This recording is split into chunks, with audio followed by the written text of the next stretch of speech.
ఐదుగురు పిల్లలు అయినా అమ్మా నాన్నలు కొంతమంది పైనే ఎక్కువ దృష్టి పెడతారు. ఈ ఐదుగురిలో మీరు ఎవరి మీద ఎక్కువ ఫోకస్ పెట్టేవాళ్ళు? కళ్యాణ్ బాబు వాడంటే బాగా అంటే వాడు ఏది తినేవాడు కాదు అసలు. ఏది ఆడికి ఏది తింటాడని వాడికి నచ్చకపోతే, నేనైతే నచ్చకపోతే చాలా గోల్ చేసేవాడు. అన్నయ్యకేమో చాలా అన్నయ్య ఏదైనా ఏది పెట్టినా తినేవాడు, అసలు అడ్జస్ట్మెంట్ అంటే అది. నాకేమో నచ్చకపోతే చాలా గొడవ పెట్టేవాడు. తినే అన్నం ఇది వెళ్ళిపోయేవాడు. అమ్మకి తిట్టి అమ్మకి నాకు వెజిటేరియన్ ఎనర్జీ ఉండేది, చిరాకు అనమాట. కళ్యాణ్ బాబు ఏంటంటే తనకి ఇష్టమైన ఫుడ్ ఉంటే తింటాడు సైలెంట్గా, బాగాలేకపోతే సైలెంట్గా వెళ్ళిపోతాడు.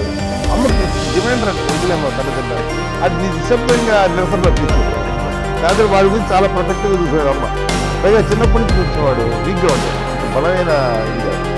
దాని తర్వాత కొంచెం అందరూ అమ్మ వాడిని స్పెషల్గా వాడు స్పెషల్ ఫీల్ అయ్యాడు. మీ అమ్మగారు మీ అక్క చెల్లెళ్ళకి ఇచ్చిన సలహా ఏంటి? అంటే ఇండిపెండెంట్గా ఉండమంటారు అమ్మ, ఎవరిని డిపెండ్ అవ్వద్దు, మీ పిల్లలు నువ్వే జాగ్రత్తగా నేర్చుకో, ఎవరినైనా చేయకు, డిపెండెంట్గా పెట్టండి అని ఆవిడ మాకు బాగా ఎప్పుడు ఎక్కువ చెప్తుండేది. నాకు కొంచెం టఫ్ టైమ్స్లో కూడా ఆమె నీ పాటు నువ్వే ఉండాలి, ఎవరి దగ్గర ఉండదు, ఎవరింట్లో ఉండదు, మా దగ్గర కూడా ఉండదు, నీ ఇద్దరు కుటుంబం నువ్వే ఉండాలి. అది కష్టం కదండి అట్లా చెప్పడం? చెప్పారు, చాలా తక్కువ చెప్పారు. బట్ నాకు అదే ఇచ్చే ధైర్యం. ఇండిపెండెంట్గా అట్లా ఒకరి దగ్గర ఉంటే నీ గౌరవం తగ్గిపోతుంది, ఎక్కడ ఉండదు. అది చాలా నాకు చాలా ఇన్స్పైరింగ్ ఉండేది అమ్మ మాటలు. ఇప్పుడు కూడా అది చాలా హ్యాపీగా అనిపిస్తుంది అని చెప్పింది. అంతే కదా, ఇప్పుడు మనకి ఏదైనా రోగాలు వస్తే చేసేస్తాను దాన్ని బాధపడుతుంది మనమే. బట్ తగ్గించే వాళ్ళు కన్సర్న్ చూపించే డాక్టర్స్ ఒట్టుకోలు కింద కింద ఉండొచ్చు, కానీ పోరాడాల్సింది మనమే.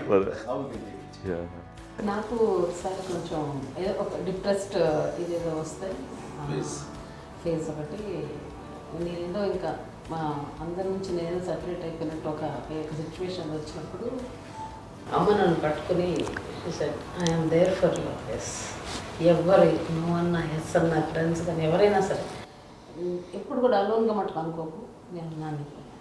ఆవిడ నన్ను పట్టుకొని ఇచ్చిన అఫెక్షన్ లేదా ఫీలింగ్ అసలు బలం అన్నమాట. ఇంకా ఏంటంటే ఏమన్నా చేయగలను నేను, పర్లేదు లైఫ్లో నాకు ఏదైనా సాధించగలను అని ఒక భరోసా తల్లి దగ్గర నుంచి రావడం అనేది నాకు ఎవరు అవసరం లేదనిపించింది. అంత స్ట్రాంగ్గా ఆవిడ సపోర్ట్, వెరీ స్ట్రాంగ్.